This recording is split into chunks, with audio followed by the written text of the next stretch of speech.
میں عرض کرنا چاہتا ہوں کہ صرف سارے احکام تو بے شک اپنی جگہ، لیکن اللہ کے لیے جان دینے میں بھی یہ نہیں دیکھا گیا کہ باپ کا حکم ہے، باپ نے بھی یہ نہیں کہا کہ اللہ کا حکم ہے۔ ارے سنو تو صحیح،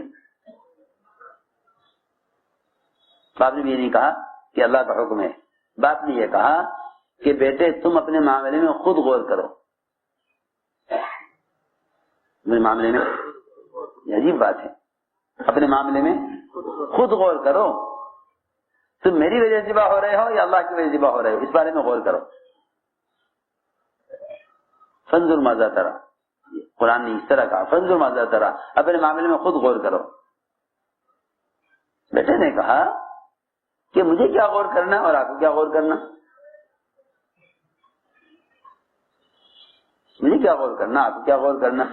افعل ما تؤمر، جو اللہ کا حکم ہے آپ اللہ کے حکم کو پورا کیجئے، آپ اللہ کے حکم کو پورا کیجئے، آپ تو مامور ہیں نا، آپ تو مامور ہیں، حکم کے پابند ہیں، جو اللہ کا حکم ہے اسے پورا کیجئے۔ میں نے عرض کیا کہ یہاں حکم پر چھری چلا دی، جذبہ قربان کیا اولاد کا، پوچھا نہیں کہ اے اللہ یہ آپ کام کیوں کرا رہے ہیں، اس لیے کہ قرآن میں جہاں بھی آپ دیکھو گے اطاعت کرنے والے پوچھتے نہیں کہ حکم کیوں ہے، اور نافرمانی کرنے والے سو سوال کرتے ہیں کہ یہ حکم کیوں ہے۔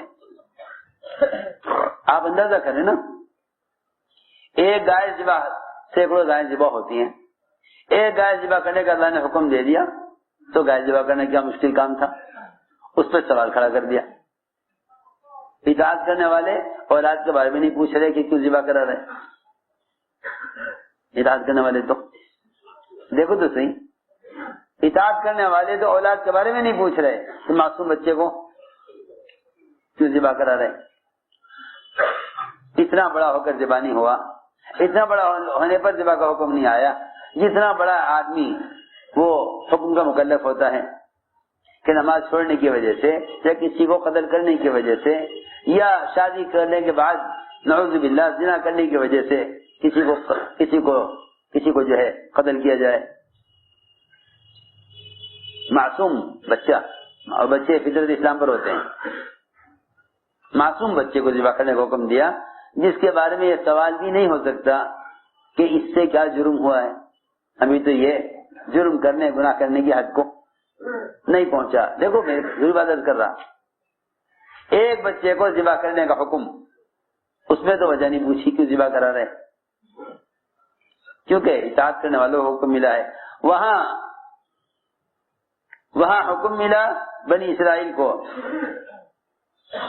کہ ایک گائے ذبح کر دو، گائے ذبح کرنا کون سی بڑی بات ہے، گائے ذبح کرنا کون سی بڑی بات تھی، لیکن انہوں نے اس میں سوالات کھڑے کیے، کیوں کرا رہے، کیا وجہ ہے، اللہ کی ضرورت پیش آئے گائے ذبح کرانے کی، سوالات پیدا کیے، سوالات پیدا کیے کہ کیوں کرا رہے۔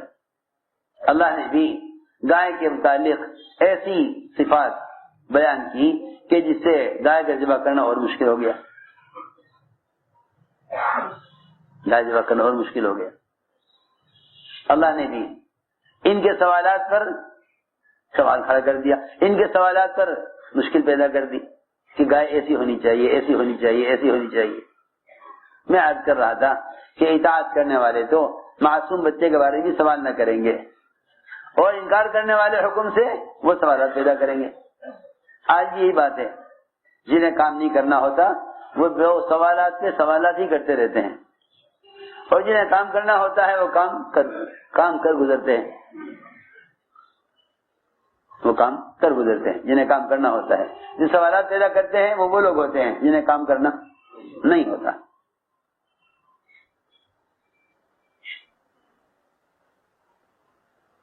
اسی لیے فرمایا حدیث میں، فرمایا کہ تم سے پہلے کے لوگ ہلاک ہو گئے اپنے نبیوں سے کثرت سے سوال کرنے کی وجہ سے، نبیوں سے کثرت سے سوال کرنے کی وجہ سے ہلاک ہو گئے لوگ۔ ہلاکت کی وجہ یہ ہے کہ جو اطاعت نہیں چاہتے، کام کرنا نہیں چاہتے، وہ سوالات پیدا کرتے ہیں۔ آپ نے فرمایا کہ اللہ نے تم پر حج فرض کر دیا، صحیح حدیث ہے، اللہ نے تم پر حج فرض کر دیا۔ ایک صحابی نے پوچھا، سوال کیا فوراً کہ جی ہر سال حج فرض ہوگا؟ آپ نے کوئی جواب نہیں دیا۔ پھر صحابی نے کہا میں پوچھ رہا ہوں ہر سال حج کرنا ہے؟ آپ نے کوئی جواب نہیں دیا۔ صحابی نے پھر کہا میں پوچھ رہا ہوں جی سوال کا جواب دے دیں، ہر سال حج کرنا ہے؟ آپ نے کوئی جواب نہیں دیا۔ جی ہاں،